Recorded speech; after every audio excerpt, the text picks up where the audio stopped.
Let's talk about those complex ions. Remember, they are formed, so bonds must be created. And complex ions are going to include a transition metal ion and a ligand. So essentially, we're going to have a metal ion with a positive charge and a ligand that can be neutral or anionic, meaning it has a negative charge potentially, or more than one negative charge. And this ligand also has to have lone pairs. So the metal ion is going to have those empty d orbitals, and the ligand has lone pairs that it can donate into those empty d orbitals to form a metal ligand complex that is charged. And the bond that is formed is called a coordinate covalent bond. So covalent because it's the sharing of electrons, okay? And of course, if it's covalent, it means you have to deal with electronegativity and potential polarity. But the coordinate part comes from the fact that only one atom coordinates or provides both electrons that are being shared. And that atom is going to be, or those group of atoms is going to be that ligand. It's the ligand that's going to end up sharing electrons with the metal ion to form this coordinate covalent bond. And the question becomes, well, how does this happen? Well, guess what? It happens through a Lewis acid base reaction. So a Lewis base is going to donate electron, okay? And as we know, our ligand is going to act as our Lewis base. You can also say that the ligand is a Lewis base that is coordinating electrons to form a coordinate covalent bond. And of course, if our ligand is going to act as a Lewis base, the metal is going to have to act as the Lewis acid. And so the complex that is actually formed is called a Lewis base adduct, or you could say a Lewis base complex. Here is an actual representation of that. So we have our Ag+, which is our silver, our transition metal, and then we have two amine group, okay, or NH3. So the NH3 group is going to donate these lone pairs to the empty d orbitals of the metal ion, and they're going to form the Lewis acid base adduct. Why? Because the donation to form that coordinate covalent bond is actually allowing this amine group to act as a Lewis base, and then because it's accepting or sharing those electrons, the transition metal is going to act as a Lewis acid, okay? And again, they're forming those coordinate covalent bonds between the ligands and the transition metals themselves. Now, we also see that you can have a charge on the outside of these brackets, and we know that charge has to do with oxidation number, like we just saw Werner talk about. So let's look at our example. We have the transition metal copper here, so we automatically know that's going to be our Lewis acid, and then our NH3 ligands are acting as Lewis bases. They're donating those electrons to create this coordinate covalent bonds so that they form this adduct. And of course, the 2+ charge here has to do with oxidation. So knowing what we know from Alfred Werner, we're able to kind of put these details together and add more layers to it so that we understand more of what we saw previously, right, folks? So now we can actually start writing out what some of these complex ions are.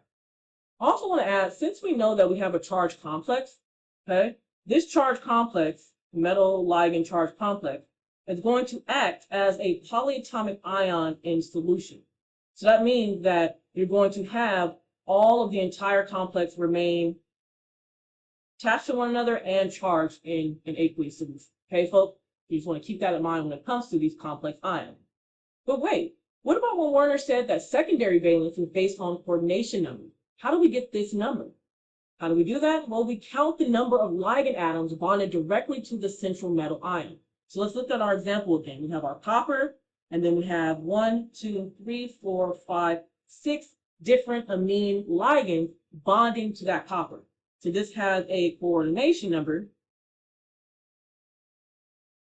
of 6, okay? Sometimes you also see it abbreviated CN, which is equal to 6 as well.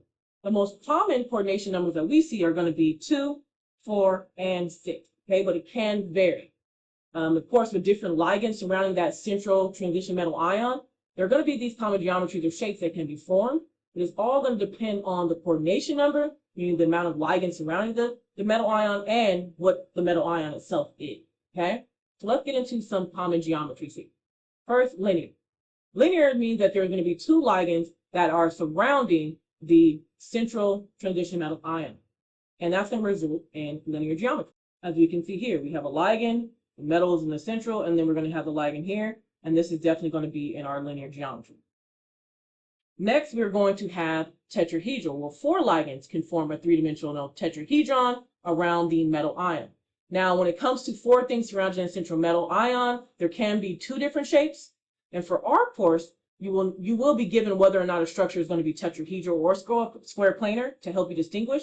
But here you just want to know that there's 4 ligands that are surrounding the metal. They can have 2 different shapes. The first one is going to be the tetrahedral shape. So you have your metal, okay, 2 bonds in plane, one coming at you, one coming in the back. Okay, that's going to be our regular tetrahedral geometry.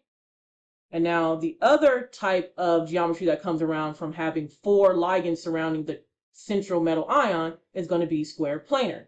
Now with square planar, there are 4 ligands surrounding the central metal ion, but there's also 2 extra lone pairs that we cannot see, which cause us to have this different shape.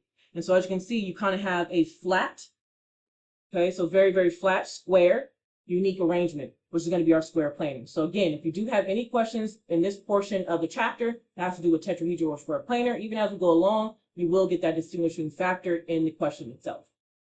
And just to add here with the square planar, you can see that it's basically arranging around these 4 corners, which make it very, very flat. Okay.